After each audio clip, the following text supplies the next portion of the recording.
Good afternoon students. तो अब हम लोग जो टॉपिक शुरू करने जा रहे थे वो क्या था, हमें डिस्कस करना था टाइप ऑफ अल्ट्रासोनिक प्रोब्स, यानी कितने तरीके के प्रोब यूज होते हैं हम लोगों की अल्ट्रासोनिक टेस्टिंग में। ठीक है, तो उसके बारे में बात करते हैं। तो मेनली हम लोगों को पता है कि यदि हम लोगों ने देख लिया अलग अलग तरीके की फ्रीक्वेंसी भी हम लोग जनरेट कर सकते हैं। कल हम लोगों ने चेक किया था कि हम लोग अलग अलग तरीके की फ्रीक्वेंसी जनरेट कर सकते हैं। ठीक, यदि अलग अलग, मुझे पता है अलग अलग फ्रीक्वेंसी का अलग अलग रोल भी होता है कि यदि लो फ्रीक्वेंसी है तो उसमें क्या होगा, लो फ्रीक्वेंसी का जो डेप्थ ऑफ पेनिट्रेशन है वो कैसा होता है, थोड़ा सा हाई होता है। डेप्थ ऑफ पेनिट्रेशन कैसा होता है, हाई होता है। ठीक है, और वहीं पे यदि हाई फ्रीक्वेंसी की बात कर रहे थे तो ये सरफेस के लिए अच्छी थी। कैसी थी, सरफेस के लिए अच्छी थी। ठीक, तो हमें अलग अलग तरीके की चीजों, फेज की, अलग अलग एंगल्स की, इन सारी चीजों की जरूरत पड़ती है। ठीक, फिर इसके बाद कपलेंट का भी अलग अलग यूज हुआ। तो जिस तरीके से हम लोगों को जरूरत पड़ेगी उस तरीके से फिर हमें क्या करना पड़ा, अलग अलग तरीके के प्रोब्स भी हमें क्या करने पड़े, डिजाइन करने पड़े। अलग अलग तरीके की क्या प्रोब्स का यूज भी हुआ। ठीक, तो उन अलग अलग तरीके के एप्लीकेशंस में किस तरीके के अलग अलग प्रोब्स यूज होंगे उसके बारे में हम लोग डिस्कस करने वाले हैं। किसके बारे में, कि वो कौन कौन से प्रोब्स होंगे, किस किस तरीके से उनका क्लासिफिकेशन किया गया है, उसके बारे में बात करते हैं। तो जो सबसे पहला हम लोगों का यूज होने वाला प्रोब है वो है कौन सा, वो है हमारा सिंगल कंप्रेशन ट्रांसड्यूसर। सबसे पहला क्या है, single compression transducer. Single compression transducer, यदि इसके बारे में बात करें तो ये सिंपली क्या है, जैसा कि हम लोग यूज कर रहे थे किसमें, हम लोग जिस तरीके से कॉन्टैक्ट टाइप के हम लोग यूज कर रहे थे ट्रांसड्यूसर, कॉन्टैक्ट टाइप ट्रांसड्यूसर, वही हम लोगों का ये सिंगल कंप्रेशन ट्रांसड्यूसर है। क्या है ये, जो हमारा सिंगल कंप्रेशन ट्रांसड्यूसर है कैसा है, कॉन्टैक्ट टाइप ट्रांसड्यूसर ही है। ठीक है, सिंपली क्या है, जिस तरीके से हम लोगों को यदि किसी सरफेस पे टेस्टिंग करनी है तो उसमें क्या कर देंगे, उसी को हम सीधे सीधे इसको डायरेक्ट कॉन्टैक्ट में यूज करेंगे। ठीक, कपलेंट का यूज किया जाएगा जो छोटी सी लेयर के रूप में होगा। ठीक, तो ये कॉन्टैक्ट टाइप ट्रांसड्यूसर ही है, सिंगल कंप्रेशन ट्रांसड्यूसर। ठीक, क्लियर। तो सिंगल ट्रांसड्यूसर कंप्रेशर क्या है मेरा, एक तरीके कॉन्टैक्ट टाइप ट्रांसड्यूसर है। तो निश्चित तौर पे इसके चारों तरफ क्या होगी, बियर प्लेट का भी यूज होता है। क्या होता है, बियर प्लेट का यूज होता है। क्यों यूज होता है, टू अवॉइड एक्सेस स्क्रैचेस। किस लिए, स्क्रैचेस को अवॉइड करने के लिए बियर प्लेट्स का यूज किया जाता है। किसका, बियर प्लेट का यूज किया जाता है। और इनके जो रिजल्ट्स, ये पैरामीटर्स की बात करूं तो इन जो इस तरीके के ट्रांसड्यूसर होते हैं उनके पैरामीटर्स किसके टर्म में, in terms of steel, in terms of steel के टर्म में डिफाइन किए जाते हैं। किसके टर्म में, स्टील के टर्म में डिफाइन किए जाते हैं। क्योंकि जनरली बियर प्लेट जो होती है वो स्टील की बनी होती है। किसकी होती है, जो जनरली बियर प्लेट होती है वो कैसी होती है, स्टील की बनी होती है। ठीक, और ये इस तरह के जो ट्रांसड्यूसर होते हैं वो जनरली सिर्फ किसके लिए, फ्लैट सर्फेसेस, जनरली किसके लिए, फ्लैट सर्फेसेस के लिए ज्यादा उपयोगी होते हैं। किसके लिए होते हैं, फ्लैट सर्फेसेस के लिए। ठीक है, क्लियर। तो सिंगल प्रेशर कंप्रेशर किस तरीके, ट्रांसड्यूसर किस तरीके का है, कॉन्टैक्ट टाइप ट्रांसड्यूसर होगा। ठीक है, और जब कॉन्टैक्ट ही डायरेक्ट कॉन्टैक्ट होने वाला टेस्ट स्पेसिमेन से तो निश्चित तौर पर उसके चारों तरफ क्या करना पड़ेगा, एक बियर प्लेट का यूज करेंगे जो कि क्या, स्क्रैचेस को रोकने का काम करेगी। क्लियर, ठीक है, और इनके जो पैरामीटर्स दिए जाते हैं वो स्टील के फॉर्म में दिए जाते हैं। वो अलग बात है कि जो बियर प्लेट है वो किसी दूसरे मटेरियल की भी बन सकती है जो हाईली ड्यूरेबल हो। कैसा हो, हाईली ड्यूरेबल मटेरियल ही होना चाहिए। और भी चीजें हैं ये कंसीडर करने के लिए, बियर प्लेट किसकी, इंपीडेंस का भी ख्याल रखना पड़ता है। ठीक, तो ये बियर प्लेट हो किसी भी मटेरियल की सकती है, इंपीडेंस का भी ध्यान रखते हैं। ठीक है, लेकिन जो पैरामीटर्स डिफाइन करेंगे वो हम किसके टर्म में जनरली दिए जाते हैं, स्टील के टर्म में दिए जाते हैं ऐसे उसके ट्रांसड्यूसर के। ठीक है, तो ये कैसा है, डायरेक्ट कॉन्टैक्ट टाइप ट्रांसड्यूसर ही है, सिंगल कंप्रेशन ट्रांसड्यूसर। क्लियर, ठीक है, इसमें केवल एक ही ट्रांसड्यूसर यूज होने वाला है, वही हमारा क्या करेगा, वही हमारा सिग्नल को अचीव करेगा, वही सिग्नल को अल्ट्रासोनिक वेव्स को भी क्या करेगा, प्रोड्यूस करेगा। ठीक है, क्लियर। फिर इसके बाद देखते हैं जो नेक्स्ट टाइप का ट्रांसड्यूसर है वो है हमारा कौन सा, अब निश्चित तौर पे सिंगल प्लेट हो गई है तो भाई अब डबल प्लेट होने वाला होगा। और क्या भाई, यदि सिंगल प्लेट ट्रांसड्यूसर यूज हुआ है तो अब डबल प्लेट वाला, हम लोगों ने डबल एक से कैसा हुआ था, एक ट्रांसमीटर एक रिसीवर का भी यूज किया था ना, ट्रांसमिटिंग जब मेथड का वो किया था। तो अब निश्चित तौर पे जो नेक्स्ट होने वाला है वो कौन सा होगा, twin compressor transducer, twin compression transducer, ठीक, ट्रांसड्यूसर। ट्विन कंप्रेशन ट्रांसड्यूसर की बात करें तो जैसा नाम से ही क्लियर है कि ट्विन यानी दो होने वाले हैं। क्या होने वाले हैं? दो तरीके के इसमें एलिमेंट यूज होने वाले हैं, क्लियर, ठीक है। और काम क्या होगा? वही पुराने काम, सबके काम लगभग वही होते हैं। थिकनेस को मेजर कर सकते हैं हम लोग, फ्लड डिटेक्शन कर सकते हैं, ठीक, और क्या कर सकते हैं? इंक्लूजन के बारे में भी जान सकते हैं यदि किसी तरीके का इंक्लूजन है, ठीक है, क्लियर। और खास जो चीज होती है ट्विन कंप्रेशर की, ये डिजाइन किए जाते हैं, design specially design to detect corrosion and pitting, to detect corrosion and pitting. किसके लिए डिटेक्ट किए जाते हैं? कोरोजन और पिटिंग को डिटेक्ट करने के लिए स्पेशली डिजाइन किए जाते हैं, ठीक है। अभी तक हम लोगों ने जो थिकनेस, फ्लड डिटेक्शन, इंक्लूजन, ये सारी चीजें तो हम लोग उसमें भी देख रहे थे ना, ठीक। लेकिन जो हमारा ये खास ट्विन कंप्रेशन जो ट्रांसड्यूसर यूज किए जाते हैं, ये कोरोजन और पिटिंग को डिटेक्ट करने का काम करते हैं, ठीक है। क्या होता है कि इसमें जो ट्रांसड्यूसर यूज किए जाते हैं उनको जनरली उनको दो तरीके के होते हैं। एक तो फ्लैट फेस्ड होते हैं, फ्लैट फेस्ड, और दूसरे होते हैं फोकस्ड। फोकस्ड का मतलब क्या है कि सिंपली इस तरीके से जानिए कि यदि मैंने मान लीजिए कहीं से अल्ट्रासोनिक वेव्स जनरेट की तो वो लगातार क्या होती जाएगी? फैलती चली जाएगी। तो एक डिस्टेंस में जहां पे सबसे ज्यादा इंटेंसिटी हो, कहां पे? जहां पे सबसे ज्यादा इंटेंसिटी हो, ठीक, इंटेंसिटी फॉर गुड डिटेक्शन, जहां पे अच्छी डिटेक्शन के लिए सबसे अच्छी इंटेंसिटी होती है, तो वहां पे जो रखा जाता है हम लोगों का पॉइंट, उसको हम लोग सिंपली क्या कह देंगे? फोकस्ड पॉइंट है। कैसे हैं ये मेरे?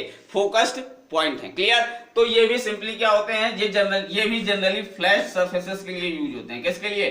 फ्लैट सरफेसेस के लिए यूज होते हैं, लेकिन ये सिंपली क्लोज टू सरफेसेस पे काम करते हैं, क्योंकि इनको जनरली किसके लिए?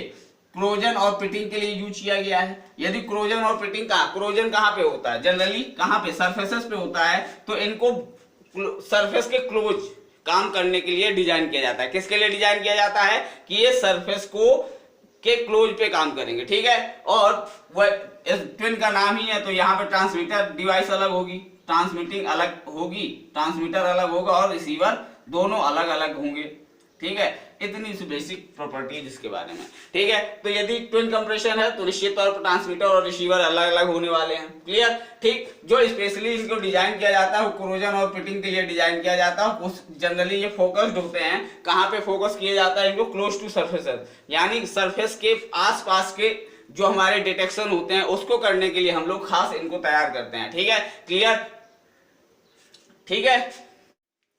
इसके बाद नेक्स्ट होगा, तो अब तीसरी टेक्निक हमें कौन सी होनी चाहिए? निश्चित तौर पे अब यदि हम लोगों ने सिंगल प्लेट देख लिया, डबल प्लेट देख लिया, तो अब हमें क्या ध्यान देना है? ओरिएंटेशन ऑफ डिफेक्ट के बारे में भी ध्यान देना होता है। किसके बारे में ध्यान देना होता है? Orientation of defect. यदि हम लोग इंटरनल डिफेक्ट्स की बात करें, ये दोनों कैसे थे?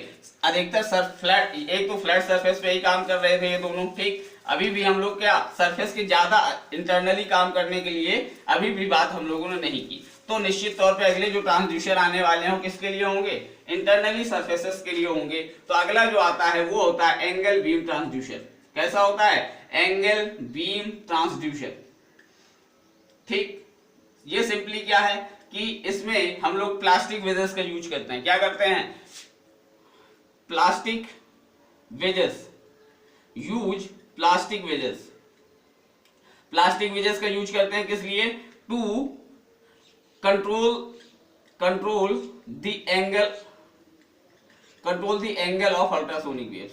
अल्ट्रासोनिक वेव्स, जो हमारे अल्ट्रासोनिक वेव्स निकलने वाली हैं उनको किस एंगल पे रखना है, इसको डिटेक्ट करने के लिए क्या हम लोग प्लास्टिक वेजेस का इसमें यूज करते हैं। क्या करते हैं? प्लास्टिक वेजेस का यूज करते हैं। अब मेनली ये किस लिए यूज होते हैं तो उसको समझ लीजिए कि भाई हम लोगों का मान लीजिए यदि ये अभी जैसे थे हमारे क्या थे, ये स्ट्रेट बीम निकल रही है और यदि मान लीजिए मेरा क्रैक ऐसा है, ठीक, तो क्या होगा? ऐसे केस में मेरा क्या हो जाता है कि बहुत कम रिफ्लेक्शन जनरेट होता है और उसको पकड़ना थोड़ा सा कठिन होता है। तो उसके लिए क्या कर दिया जाता है कि एंगल बीम ट्रांसड्यूसर का यूज किया जाता है। तो एंगल बीम ट्रांसड्यूसर में जो ट्रांसड्यूसर होगा वो किसी एंगल पे जाएगा, तो चाहे ऐसा क्रैक हो, ठीक, चाहे ऐसा क्रैक हो, तो हर तरीके के क्रैक्स को क्या करने वाला होता है, ये डिटेक्ट करने की कोशिश करता है। तो सबसे बड़ी बात है जो एंगल ऑफ ये थीटा है, ये theta should be choose as possible as to remain perpendicular to defect। हम लोगों को निश्चित तौर पे क्या करने वाले हैं कि ये जो एंगल थीटा, कोशिश ये की जाती है कि जो ये एंगल थीटा है वो कैसा हो, ज्यादा से ज्यादा जितना पॉसिबल हो सके ये कैसा हो, परपेंडिकुलर हो जाए, डिफेक्ट के कैसे हो, परपेंडिकुलर हो, ठीक। हमारी कोशिश तो यही रहती है, पर क्या होता है कि हमें इंटरनली तो पता नहीं कि डिफेक्ट किस एंगल पे होगा, ठीक। तो अलग अलग एंगल्स पे हम लोग क्या करते हैं, हम लोग अपने एंगल बीम ट्रांसड्यूसर को फोकस करते हैं, और जहां पे ज्यादा रिफ्लेक्शन मिलेगा तो निश्चित तौर पे वो कौन सी कंडीशन होगी, वो होगी जहां पे हमारा डिफेक्ट के क्या होगा, परपेंडिकुलर होगा हमारा एंगल बीम ट्रांसड्यूसर, उस जगह पे क्या होने वाला है, मैक्सिमम रिफ्लेक्शन मिलने वाला है। क्लियर, ठीक है ना। अभी समझ में आ रहा है ना कि सिंपली क्या है, यदि स्ट्रेट था तो इस तरीके से नहीं देख सकते थे, पर यदि हम लोग इस एंगल बीम ट्रांसड्यूसर को यदि ऐसे परपेंडिकुलर रख दें तो इस समय जो परपेंडिकुलर वेव्स होंगी वो क्या होंगी, सबसे ज्यादा रिफ्लेक्टेड होने वाली हैं, ठीक। जब सबसे ज्यादा रिफ्लेक्शन मिलेगा तो मुझे इजीली डिटेक्शन हो जाएगा कि यहाँ पे क्रैक है। क्लियर, ठीक है। कभी कभी क्या होता है, फ्रीक्वेंसी भी इसके लिए काम कर सकती है। तो फ्रीक्वेंसी किस तरीके से, तो हमें वही पुराने रूल का, यदि फ्रीक्वेंसी की बात करेंगे तो लो फ्रीक्वेंसी का यूज किया जाता है किसके लिए, हाई डेप्थ ऑफ पेनिट्रेशन के लिए। और भी क्या होता है, लो फ्रीक्वेंसी और भी क्या करती है कि नॉइस को भी रिड्यूस करने का काम करती है। नॉइस और अटेन्यूएशन, जो एनर्जी का लॉसेस होता है वो इसमें कम होता है, ठीक है। तो लो फ्रीक्वेंसी का भी यूज करते हैं, ठीक है। क्लियर, ठीक है। Next, line transducer. इसमें भी क्या होता है, ये बिल्कुल डायरेक्टली उसी तरीके का होता है जैसा हमारा सिंगल कंप्रेशन था। कैसा था, सिंगल कंप्रेशन था, उसी तरीके का कि इसमें सिंगल ट्रांसड्यूसर यूज होगा। क्या होगा, सिंगल ट्रांसड्यूसर यूज होगा। यही सिंगल ट्रांसड्यूसर क्या करेगा, ट्रांसमीटर का भी काम करेगा और यही रिसीवर का भी काम करेगा, ठीक है। लेकिन यहां पे इन दोनों के बीच में क्या, जो हमारा मान लीजिए ये मेरा टेस्ट स्पेसिमेन है और ये मेरा प्रोब है, तो इनके बीच में एक बॉक्स रखा जाता है जिसे हम नाम देते हैं डिले बॉक्स। क्या कहते हैं, डिले बॉक्स। ये क्या करता है कि अलग अलग टाइम पे ट्रांसमिशन सिग्नल और जो रिफ्लेक्शन सिग्नल है, ठीक है, और रिफ्लेक्शन सिग्नल्स के बीच में भी क्या करता है, टाइम को बढ़ाने का काम करता है। क्या करता है ये, ताकि क्या हो, हमारे जो सिग्नल हैं वो एक साथ ना आए, क्या हो, तो जो सिग्नल्स आते हैं उनको क्या करता है, ये टाइम के साथ साथ अलग अलग सिग्नल जनरेट करने का काम कराता है, ठीक है। तो ये delay box, delay line transducer में सिंपली क्या है, एक डिले बॉक्स का यूज किया जाता है, जो क्या करता है, मेरे जो सिग्नल्स होते हैं उनको क्या करता है, एक बीच में आइडल पीरियड के बाद ही जनरेट करता है, यानी थोड़ा सा सिग्नल्स को डिले करने का काम करता है, जिससे क्या होता है, मुझे सिग्नल्स को डिटेक्ट करने में आसानी होती है कि ये सिग्नल किस तरीके से उनका इंटरप्रिटेशन भी क्या हो जाता है, इजी हो जाता है कि किस तरीके के ये सिग्नल है और किस तरीके का ये बिहेवियर शो कर रहे हैं। क्लियर, ठीक है। ये भी सिंपली यदि सिंगल ट्रांसड्यूसर का यूज किया गया है तो ये भी सिंपली क्या होते हैं, क्लोज टू सरफेस काम करते हैं, क्लोज टू सरफेस पर ही काम करने का काम करेंगे, ठीक है। क्लियर, ठीक है। तो डिले लाइन ट्रांसड्यूसर के बाद निश्चित तौर पे अभी एक ट्रांसड्यूसर बचा है जो हमने किस तरीके से यूज किया था, इमर्सन ट्रांसड्यूसर। कैसा, इमर्सन ट्रांसड्यूसर। इमर्सन ट्रांसड्यूसर तो आप लोग देख ही चुके हैं कि सिंपली क्या होता है, एक टैंक होता है, टैंक में हम लोग क्या कर देते हैं, अपना प्रोब रख देते हैं, और ठीक है, वहीं पे कहीं पे हमारा क्या होता है, टेस्ट स्पेसिमेन भी उसी टैंक के अंदर ही सिचुएट कर दिया जाता है, ठीक। और इस प्रोब को मोशन को कौन, मोशन कंट्रोल कर रहा था। क्लियर, तो जनरली यहाँ पे जो कपलेंट यूज होता है वो वाटर यूज होता है, ठीक। तो इसकी जो सबसे बड़ी खासियत होती है कि ये बेस्ट कपलिंग कंडीशंस प्रोवाइड करता है। कैसा, बेस्ट कपलिंग कंडीशंस प्रोवाइड करता है। यानी बेस्ट कपलिंग कंडीशन का मतलब क्या है, नो चांस ऑफ एयर, किसी तरीके का भी एयर का चांस यहाँ पे नहीं होता, ठीक है। इसीलिए इमर्सन ट्रांसड्यूसर का मेन सबसे बड़ा जो फायदा होता है कि एक तो बेस्ट कपलिंग कंडीशन प्रोवाइड करता है, no chance of air, air का किसी भी तरीके का इसमें क्या होता है, चांस नहीं होता है, ठीक है, क्लियर। और बाकी काम वर्किंग लगभग सेम वैसी ही है कि फोकस्ड यूज होंगे, यदि फोकस्ड यूज होंगे तो फोकस्ड यूज होते हैं तो सरफेस के पास होते हैं, कैसे होते हैं, सरफेस के लिए होते हैं। और यदि वही फ्लैट फेस्ड होंगे, फ्लैट फेस्ड होंगे तो इनका क्या होगा, डेप्थ ऑफ पेनिट्रेशन अच्छा होगा, डेप्थ ऑफ पेनिट्रेशन अच्छा होगा, ठीक, डेप्थ ऑफ पेनिट्रेशन भी अच्छा होगा, विड्थ भी अच्छी मिलेगी, विड्थ भी अच्छी होती है, ठीक है। तो डेप्थ ऑफ पेन ये फ्लैट फेस होते हैं। और यदि फोकस होता है तो सरफेस के लिए होते हैं, किसके लिए होते हैं, सरफेस के लिए, क्लियर, ठीक है। और एक चीज, अब जब यहाँ पे जिस तरीके से हम लोगों ने देखा था कि जो कॉन्टैक्ट टाइप है वहां पे पैरामीटर्स किसके टर्म में डिफाइन थे, पैरामीटर्स डिफाइन थे हमारे स्टील के टर्म में। तो यहाँ पे यदि इस तरीके का प्रूफ यूज किया गया जो इमर्सन ट्रांसड्यूसर का है, तो यहाँ पे जो पैरामीटर्स दिए जाते हैं वो पैरामीटर्स डिफाइंड होते हैं, defined in terms of water, in terms of water, water के टर्म में डिफाइन होते हैं। और एक जो चीज होती है कि जैसे हम लोगों ने स्टील प्लेट यूज की या और इसमें कौन सा वाटर यूज की, तो जो साउंड होती है स्टील में, जो साउंड स्पीड होती है वाटर में, वो लगभग 4:1 का रेशियो होता है। यानी स्टील में जो साउंड होती है वो 4 गुना तेजी से चलती है वाटर कंपेरिजन में। तो इसका फायदा क्या होता है कि 40 mm स्टील, मान लीजिए इस तरीके से देखिए कि 40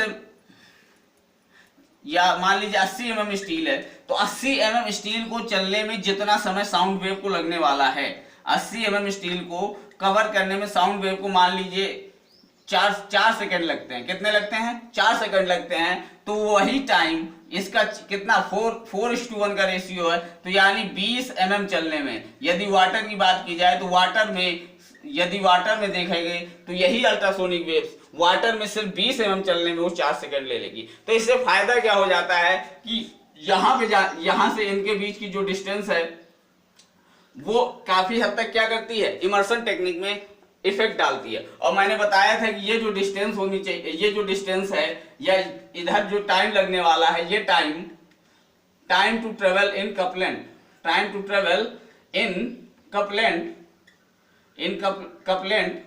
is greater than time travel in test specimen।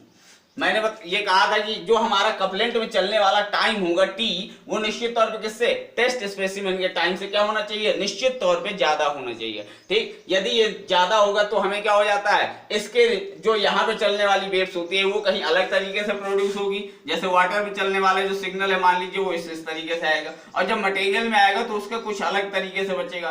तो इस तरीके से मैं दोनों सेक्शंस को अलग अलग क्या कर पाऊंगा, एनालाइज कर पाऊंगा कि मेरा कहां पे किस वाटर पे चल रही है सिग्नल, कहां पे मेरा कहां पे वर्क पीस पे चल रहा है, ठीक। तो उस समय हमें क्या होता है, डिटेक्शन में और इंटरप्रिटेशन में आसानी हो जाती है, क्लियर, ठीक है। तो हम लोग कहां कौन कौन से, हम लोगों ने सबसे पहले देखा सिंगल, सिंगल के बाद हम लोग गए ट्विन पे, ठीक। ट्विन के बाद हम लोग कहां पे आ गए कि भाई एंगल पे, ओरिएंटेशन भी देख लिया हमने। फिर इसके बाद जो देखा वो हमने डिले बॉक्स के साथ डिले ट्रांजिस्टर देख लिया।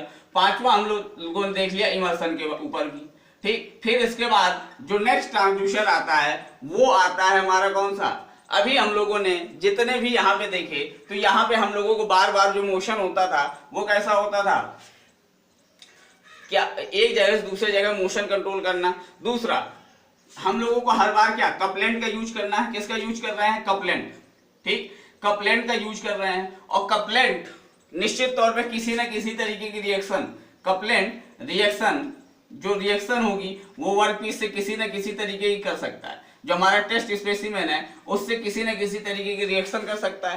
तो कई बार ऐसा होता है कि मुझे वर्कपीस और कपलेंट के बीच यदि कोई रिलेशन नहीं चाहिए, यदि मैं ये चाहता हूं कि कपलेंट लगे, कपलेंट यूज हो, लेकिन वर्कपीस और कपलेंट के बीच में किसी भी तरीके का टच नहीं होना चाहिए, ठीक। यदि मेरा ऐसा रिक्वायरमेंट आया तो फिर इसके लिए डिजाइन किए गए कौन से, व्हील ट्रांसड्यूसर, कौन से, व्हील ट्रांसड्यूसर, व्हील ट्रांसड्यूसर, ठीक है।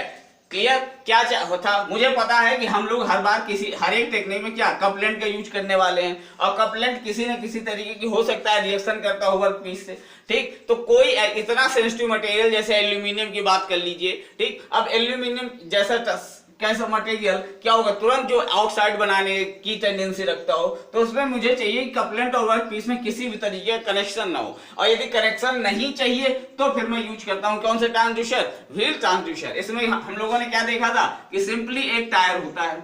ठीक, टायर के अंदर क्या कर दिया जाता है, एक कपलेंट भर दिया जाता है, और ये टायर क्या कर सकता है, घूम सकता है, और इसके अंदर हम लोग क्या करते हैं, अपना प्रोब रखे होते हैं। ठीक, ये ट्रांसड्यूसर रखा होता है। ठीक, और ये हमारा नीचे वर्क पीस रहता है। ठीक, अब वर्क पीस में ये क्या कर रहा होता है, ये अपना रोटेट करते हुए आगे बढ़ता चला जाएगा और अल्ट्रासोनिक वेव्स को जनरेट करेगा, जिससे हमारी टेस्टिंग भी होती जाएगी। तो एक तो ये कहां पे यूज होगा, एक तो केस ये कि कपलेंट और वर्क पीस में किसी भी तरीके के रिलेशन नहीं चाहिए तो आप व्हील ट्रांसड्यूसर में जाइए। दूसरा, लार्ज कॉन्टिन्यूअस इंस्पेक्शन करना हो, लार्ज कॉन्टिन्यूअस इंस्पेक्शन करना हो तो भी आप किसका यूज करते हैं, व्हील ट्रांसड्यूसर का यूज करते हैं। क्लियर?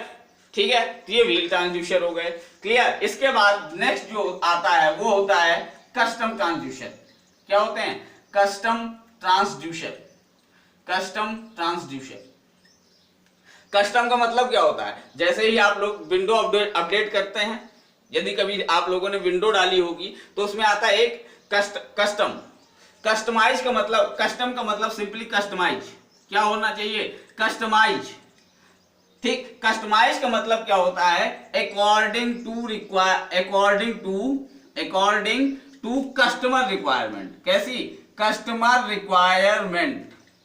यानी ये ट्रांसड्यूसर निश्चित तौर पे कैसे होने वाले हैं, ये स्पेशल ट्रांसड्यूसर होते हैं, स्पेशल ट्रांसड्यूसर होंगे। कैसे होंगे, स्पेशल ट्रांसड्यूसर होंगे, और इनकी जो डिजाइन, स्पेशल ट्रांसड्यूसर डिजाइन जो होगी वो क्या होगी, कस्टमर के रिक्वायरमेंट के हिसाब से की जाती है। ठीक है, या स्पेसिफिक एप्लीकेशंस के लिए जो बनाए जाते हैं वो ट्रांसड्यूसर कैसे होते हैं, कस्टम ट्रांसड्यूसर कहे जाते हैं। क्या कहे जाते हैं, कस्टम ट्रांसड्यूसर। जैसे यदि किसी कोई मटेरियल है, उसमें क्या है, किसी एक स्पेसिफिक एंगल्स की जरूरत है, और वो स्पेसिफिक एंगल मुझे किसी ट्रांसड्यूसर में अवेलेबल नहीं है, तो फिर मुझे क्या करना पड़ता है, या फिर मुझे ये दो से ज्यादा या तीन या चार ट्रांसड्यूसर चाहिए किसी एप्लीकेशन के लिए एक साथ किसी टेस्टिंग में, तो भी मुझे क्या करना पड़ेगा, कस्टम ट्रांसड्यूसर बनाने पड़ेंगे। यानी मुझे वो ट्रांसड्यूसर क्या कराने पड़ेंगे, स्पेशली डिजाइन करवाने पड़ेंगे। ठीक है, और जो स्पेशली डिजाइन करवाए जाएंगे हमारे कस्टमर के अकॉर्डिंग, या फिर क्या हमारे किसी स्पेसिफिक एप्लीकेशन के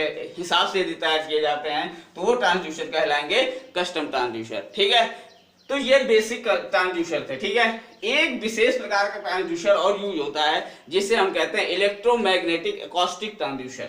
क्या कहते हैं, एक कौन सा, इलेक्ट्रोमैग्नेटिक एकॉस्टिक ट्रांसड्यूसर। तो निश्चित तौर पे यहाँ पे दो टर्म आ गए, इलेक्ट्रोमैग्नेटिक, यानी निश्चित तौर पे ऐसा क्या होने वाला है, यहाँ पे पहला इलेक्ट्रिक जनरेट होगी, तो इलेक्ट्रिक से क्या होने वाली है, मैग्नेटिक फील्ड जनरेट होने वाली है। ठीक, तो जैसे ही ये मैग्नेटिक टर्म आ गया तो निश्चित तौर पे ये कौन से मटेरियल्स के लिए ही सिर्फ एप्लीकेबल होगा, फेरस मटेरियल्स के लिए। फेरस मटेरियल्स या फिर ऐसे मटेरियल्स हों, क्या हों, जिनकी मैग्नेटिक प्रॉपर्टी अच्छी हो। क्या होनी चाहिए, मैग्नेटिक प्रॉपर्टी गुड हो। ठीक, उनके लिए यूज होगा। ठीक है, क्लियर? तो दो टर्म, एक तो इलेक्ट्रो है, दूसरा मैग्नेटिक है, तो यानी इलेक्ट्रिक एनर्जी मुझे प्रोवाइड करनी है, मैग्नेटिक फील्ड का जनरेशन करना है, यही तो होगा। इलेक्ट्रिक एनर्जी प्रोवाइड करिए, मैग्नेटिक फील्ड का जनरेशन करिए। ठीक, और फिर यदि मैग्नेटिक फील्ड का जनरेशन कर रहे हैं तो निश्चित तौर पे सिर्फ और सिर्फ किन मटेरियल्स पे, अधिकतर फेरस मटेरियल्स की टेस्टिंग करने के लिए यूज किए जाते हैं। ठीक, तो इसमें क्या होता है कि इसमें हम लोग कोई इलेक्ट्रोमैग्नेट यूज करते हैं। इलेक्ट्रोमैग्नेट या सिंपली क्या, वायर जिसमें क्या कर दिया जाए, करंट फ्लो हो रहा हो। ठीक, तो इलेक्ट्रोमैग्नेट में इस तरीके से सिंपल पोल होगी। ठीक, करंट फ्लो कराई हमने। ठीक, परमानेंट, ये परमानेंट मैग्नेट नहीं होंगे, कौन से हैं ये, इलेक्ट्रोमैग्नेट हैं। ठीक, इलेक्ट्रोमैग्नेट हैं, परमानेंट मैग्नेट नहीं। यानी जिनमें इलेक्ट्रिसिटी पहले आप प्रोवाइड करेंगे, या कहिए ये कंडक्टर एक तरीके से क्या है, कंडक्टर या वायर है, ठीक, कंडक्टर या वायर आपने यूज किया, ठीक। इससे जो निकलेगी इलेक्ट्रिक करंट, और निश्चित तौर पे ये इलेक्ट्रिक करंट कैसी होनी चाहिए, एसी होनी चाहिए। कैसी, एसी, वो भी हाई फ्रीक्वेंसी की AC, high frequency AC, high frequency AC, वो भी कितनी, अल्ट्रासोनिक फ्रीक्वेंसी के आसपास ही, किसकी, अल्ट्रासोनिक फ्रीक्वेंसी पे होनी चाहिए ये करंट, कितनी, अल्ट्रासोनिक फ्रीक्वेंसी पे, ठीक। अब क्या होने वाला है कि मैं यूज करने जा रहा हूं एसी करंट, वो भी हाई फ्रीक्वेंसी की, यानी जिनकी खुद ऐसी करंट जिसकी फ्रीक्वेंसी भी अल्ट्रासोनिक हो, कैसी हो, अल्ट्रासोनिक हो। यदि ऐसा होगा तो क्या होने वाला है, जरा देखिए आप, जैसे ही ये मैग्नेटिक फील्ड जनरेट करेंगे, ये कंडक्टर क्या करने वाले हैं, ये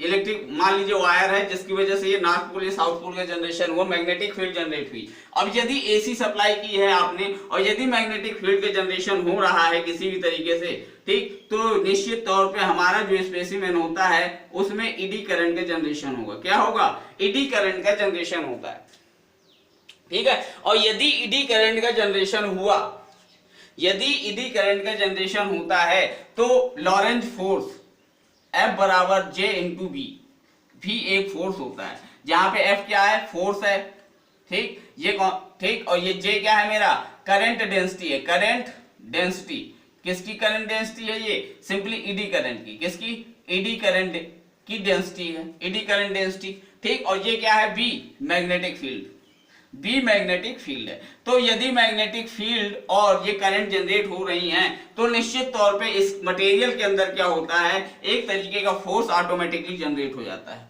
ठीक। ये फोर्स क्या करता है, ये मॉलिक्यूल्स में क्या कर देता है, वाइब्रेशन, क्या कर देता है, मॉलिक्यूल्स को वाइब्रेट करने के लिए वो कर देता है। और ये जैसे ही मॉलिक्यूल्स में ये फोर्स आ रहा है, और ये फोर्स जनरेट कहां से हो रहा है, ये फोर्स जनरेट हो रहा है हाई फ्रीक्वेंसी, अल्ट्रासोनिक फ्रीक्वेंसी पे, खुद ब खुद जो एसी आपने प्रोवाइड कर रखी है उसी की वजह से तो आ रहा है। तो इसकी जो डायरेक्शंस होती हैं वो भी इसी तरीके से अल्ट्रासोनिक वेव्स की तरह होती है। और जब ये इसी फ्रीक्वेंसी पे ये फोर्स जनरेट होता है तो ये मॉलिक्यूल्स भी उसी फ्रीक्वेंसी पे क्या करने लगते हैं, मोशन करने लगते हैं। तो इस तरीके से यहां से अल्ट्रासोनिक वेव्स निकलनी शुरू हो जाती हैं। और अल्ट्रासोनिक वेव्स हर तरीके की इसमें प्रोड्यूस की जा सकती हैं। ये सिंपली क्या होती है, एक जैसे मान लीजिए प्लेन वेव्स जो हमारी सिंपली क्या लॉन्जिट्यूडनल मान लीजिए, जो सीधे कंप्रेशन का भी काम करेगी।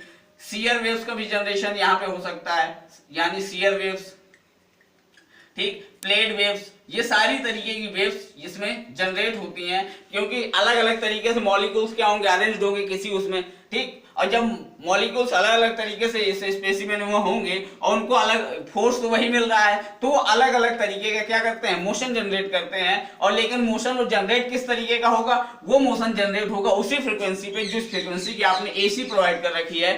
तो क्या होगा, अल्ट्रासोनिक वेव्स के ही तरीके से वो बिहेव करते हैं। तो यहाँ पे जरा देखिए, यहाँ पे आपको ट्रांसड्यूसर, यहाँ पे क्या क्या चीजें हुई, यदि ऐसी इस तरीके से अल्ट्रासोनिक वेव्स हुई तो ये क्या हो गई है, यहाँ पे ultrasonic waves directly generate in test specimen. Directly क्या हो गया, डायरेक्टली हमारे जो टेस्ट स्पेसिमेन है, किसी भी तरीके के ट्रांसड्यूसर की जरूरत नहीं है। सिंपली हमने क्या किया, इलेक्ट्रिक सप्लाई की किसी एक वायर में, ठीक, उसकी जो मैग्नेटिक फील्ड आई, उस मैग्नेटिक फील्ड की वजह से एक फोर्स आया और फोर्स ने क्या कर दिया, मॉलिक्यूल्स में मोशन जनरेट किया और उसकी वजह से अल्ट्रासोनिक वेव्स का जनरेशन हो गया, ठीक है। लेकिन बस कंडीशन क्या है कि एसी कैसी होनी चाहिए, उसकी फ्रीक्वेंसी हाई फ्रीक्वेंसी होनी चाहिए और अल्ट्रासोनिक फ्रीक्वेंसी की लगभग जिस फ्रीक्वेंसी की आप अल्ट्रासोनिक वेव्स चाहते हैं उसी की क्या होनी चाहिए, हमारी एसी की फ्रीक्वेंसी वैसी ही होनी चाहिए, ठीक है। तो फायदा क्या हुआ, एक फायदा तो ये हो गया कि अब मुझे यहाँ ट्रांसड्यूसर जो अलग से यूज करना था उसकी जरूरत नहीं है, सीधे सीधे क्या हो गया, टेस्ट स्पेसिमेन के अंदर डायरेक्ट अल्ट्रासोनिक वेव्स का जनरेशन होगा। दूसरा फायदा क्या हुआ, कपलेंट की कोई जरूरत नहीं है, अब कपलेंट की जरूरत नहीं है। और क्या किसी तरीके की कांटेक्ट की जरूरत है क्या, मैग्नेटिक फील्ड तो ऑटोमेटिकली क्या करती है, क्या जब हम लोग ईडी करंट टेस्टिंग कर रहे थे तो क्या इसमें कांटेक्ट की जरूरत पड़ रही थी क्या ईडी करंट को जनरेट करने के लिए, नहीं। तो नो कांटेक्ट रिक्वायर्ड, ठीक, किसी भी तरीके का अब यहाँ पे कांटेक्ट की जरूरत नहीं है। जब कांटेक्ट की जरूरत नहीं है तो कपलेंट भी नॉट रिक्वायर्ड हो जाएगा। नॉट रिक्वायर्ड कब, तो क्या क्या फायदे हो गए, ठीक, डायरेक्टली हमारे मटेरियल के अंदर चली जाएगी, जनरेट होगी, ठीक। कपलेंट की अब जरूरत नहीं है, क्यों, क्योंकि अब कॉन्टैक्ट भी रिक्वायर्ड नहीं है, ठीक। तो इसे हम कहते हैं इलेक्ट्रोमैग्नेटिक अकॉस्टिक ट्रांसड्यूसर। बस कमी क्या है, कमी ये है कि सिर्फ और सिर्फ क्या, फेरस मटेरियल या ऐसे मटेरियल्स पे ही ये टेस्टिंग हो सकती है जहां पे मैग्नेटिक प्रॉपर्टीज क्या होनी चाहिए, हाई। लेकिन अभी जितने हम लोगों ने यहाँ ट्रांसड्यूसर पढ़े, ये ऑल मटेरियल्स के लिए होते हैं। किसके लिए होते हैं, आप किसी भी तरीके का मटेरियल ले लीजिए, उसमें अल्ट्रासोनिक टेस्टिंग क्या हो जाएगी, परफॉर्म कर सकते हैं। लेकिन इलेक्ट्रोमैग्नेटिक अकॉस्टिक ट्रांसड्यूसर की यदि बात की जाए तो ये सिर्फ और सिर्फ किसके लिए वैलिड होगा, फेरस मटेरियल्स के लिए वैलिड होगा। क्लियर, ठीक है। तो यदि बात करें डिफरेंस, कई बार डिफरेंस पूछ लेता है इलेक्ट्रोमैग्नेटिक अकॉस्टिक ट्रांसड्यूसर में और किसमें, हमारे जनरल ट्रांसड्यूसर में, तो उसके बारे में बात कर लेते हैं, ठीक है। तो अब हम किसकी बात करते हैं, डिफरेंस की, कि अकॉस्टिक ट्रांसड्यूसर जो है इलेक्ट्रोमैग्नेटिक अकॉस्टिक ट्रांसड्यूसर है और जो हमारा पीजो इलेक्ट्रिक ट्रांसड्यूसर है, उसमें क्या क्या डिफरेंस हो सकता है। तो सबसे पहला डिफरेंस तो क्या है, वर्किंग में ही है। क्या है, वर्किंग में ही है, ठीक। क्या होता है, यहाँ पे कपलेंट्स की जरूरत होती है, किसकी, कपलेंट्स रिक्वायर्ड होते हैं, ठीक। चाहे आप कॉन्टैक्ट टाइप भी कर रहे हो या इमर्सन का भी काम कर रहे हो, क्या होता है, कॉन्टैक्ट की जरूरत होती, कपलेंट की जरूरत होगी, ठीक। और यहाँ पे कपलेंट्स नॉट रिक्वायर्ड, पहला अंतर तो यही है, कपलेंट्स नॉट रिक्वायर्ड, ठीक। और नेक्स्ट अंतर क्या हो सकता है, नेक्स्ट हो सकता है कॉन्टैक्ट मेथड है। ये कैसा है, जब कपलेंट की जरूरत है तो निश्चित तौर पे कैसा है, कॉन्टैक्ट मेथड है। और ये कैसा मेथड होगा, नॉन कॉन्टैक्ट मेथड है, ठीक। इसमें किसी भी तरीके कॉन्टैक्ट की जरूरत नहीं होती, ठीक। एडी करंट ही तो जनरेट करनी है, एडी करंट जनरेट करनी है तो सिंपली क्या, वो उसके लिए तो मुझे सिर्फ मैग्नेटिक फील्ड को कट करना जरूरी है, उनको टच कराने की जरूरत नहीं होती। दूसरा, ये कैसा है, वेट इंस्पेक्शन है। कैसा है, वेट इंस्पेक्शन है। किसी न किसी तरीके का आपने क्या यूज किया है, कपलेंट यूज किया है। कपलेंट यूज किया तो निश्चित तौर पे आपने क्या हुआ, आपने सरफेस को किसी न किसी तरीके से वेट किया होगा। जबकि ये कैसा इंस्पेक्शन है, ये ड्राई इंस्पेक्शन है। कैसा है, ड्राई इंस्पेक्शन, इसमें किसी भी तरीके कपलेंट की कोई जरूरत ही नहीं है, ठीक। और क्या होता है, sensitive to surface condition, sensitive to surface conditions, surface conditions, यानी हम लोगों ने जब कपलेंट के बारे में डिस्कस किया था तो मैंने बताया था कि सरफेस रफ है या स्मूथ है, ठीक। उस हिसाब से अलग अलग कपलेंट यूज करते हैं, ठीक। तो निश्चित तौर पे क्या है, सरफेस की कंडीशंस के लिए सेंसिटिव होता है। और ये क्या होता है, less sensitive to surface conditions, less sensitive to surface conditions. इसमें भी क्या होता है, थोड़ा बहुत तो अंतर पड़ता है सरफेस पे, लेकिन बहुत ज्यादा इसमें डिफेंड नहीं करता। हाँ, बहुत ज्यादा यदि रफ होगी तो क्या होगी सरफेस, वहीं पे ही ईडी करंट हमारी क्या होगी, सरफेस पे ही क्रैक होना शुरू हो जाएगी, तो अलग तरीके का क्या होगा, बिहेवियर शो करना शुरू कर देगी। तो थोड़ा बहुत डिफेंड करता है, लेकिन यहाँ पे तो निश्चित तौर पे रफ के लिए अलग कपलेंट होता है और स्मूथ के लिए अलग कपलेंट का यूज ही करते हैं, ठीक। और क्या होता है, ठीक, इसमें difficult to produce shear waves.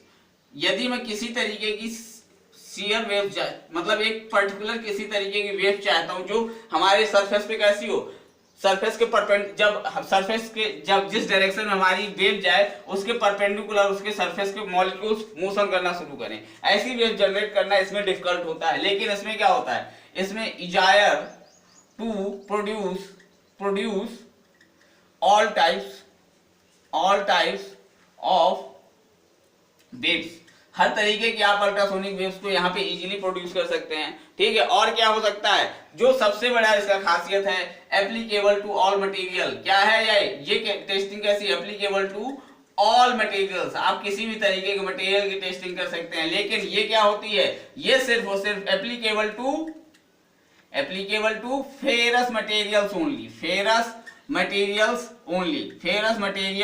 Only, या फिर कह सकते हैं कि उन मटेरियल्स के लिए जिनकी आपकी क्या हो, मैग्नेटिक क्वालिटी अच्छी हो, ठीक है, दूसरी मैग्नेटिक प्रॉपर्टी अच्छी हो। या फिर कह सकते हैं यहाँ पे जो साइज होता है हमारे ट्रांसड्यूसर का कैसा होता है, लार्ज होता है। यहाँ पे जो साइज होगा ट्रांसड्यूसर को कैसा होता है, लार्ज होता है। क्यों, क्योंकि आपने बेकिंग प्लेट यूज की थी, फिर एक्टिव एलिमेंट यूज किया था, फिर मैचिंग प्लेट लगाई थी, और यदि कॉन्टैक्ट टाइप है तो उसके ऊपर एक स्टील प्लेट चढ़ाएंगे। लेकिन यहाँ पे साइज कैसा हो जाएगा, स्मॉल, साइज कैसा हो गया स्मॉल, क्यों? क्योंकि आपको सिर्फ क्या चाहिए, एक कॉइल ही तो चाहिए, या आपको एक करंट कंडक्टिंग क्या करंट कैरिंग क्या चाहिए, वायर चाहिए, या आपको कंडक्टर ही तो चाहिए, और कुछ तो नहीं चाहिए ना। ठीक, तो ऊपर से जब उसको करना है तो क्या होगा, सिर्फ हमारा जो साइज होगा वो भी क्या हो जाता है, रिड्यूस कर जाता है। ठीक है, क्लियर? ठीक है, तो ये बेसिक हमारे क्या थे, टाइप्स ऑफ प्रोब्स थे। जितने तरीके के हम लोग प्रोब्स यूज करते हैं उनके बारे में ये सारी डिस्कशन थी। ठीक है, कौन कौन से सिंगल से शुरू हुआ कि सिंगल कंप्रेशन, फिर हमने ट्विन पे शिफ्ट किया, ट्विन के बाद हम लोग एंगल पे चले गए, फिर हम लोगों ने देखा डिले सिग्नल्स के साथ भी बॉक्स काम करते हैं, फिर इसके बाद हम लोगों ने इमर्सन के बारे में देखा, फिर क्या देखा, व्हील ट्रांसड्यूसर को भी देखा। क्लियर? ठीक, तो सबके अपनी अपनी कुछ क्या है, क्वालिटीज हैं, क्या कौन सा कहाँ पे यूज होगा इस बारे में भी अपनी अपनी क्या है, रिक्वायरमेंट के हिसाब से कस्टम भी होते हैं कि यदि बहुत स्पेशल एप्लीकेशन है तो फिर आप क्या करिए, स्पेशली डिजाइन करिए भाई, 4-5 ट्रांसड्यूसर लगाकर अलग अलग एंगल पे भी चेक किया जा सकता है। ठीक, तो डिपेंड करता है कि आपकी रिक्वायरमेंट क्या है, उस हिसाब से आप क्या करते हैं, प्रोब्स की डिजाइन करते हैं, उसी हिसाब से आपका प्रोब का सिलेक्शन भी डिपेंड करता है। ठीक है, क्लियर? तो आज के लिए इस लेक्चर में इतना ही। ठीक है, नेक्स्ट में हम लोग क्या देखेंगे, सीआरओ की वर्किंग देखेंगे, कैथोड रेज ऑसिलोस्कोप के बारे में जानेंगे, किस तरीके से काम करता है, इस टेक्निक में हमारी अल्ट्रासोनिक टेस्टिंग में उसका क्या रोल होता है। ठीक, उसके बारे में हम लोग देखेंगे। ठीक है, थैंक यू।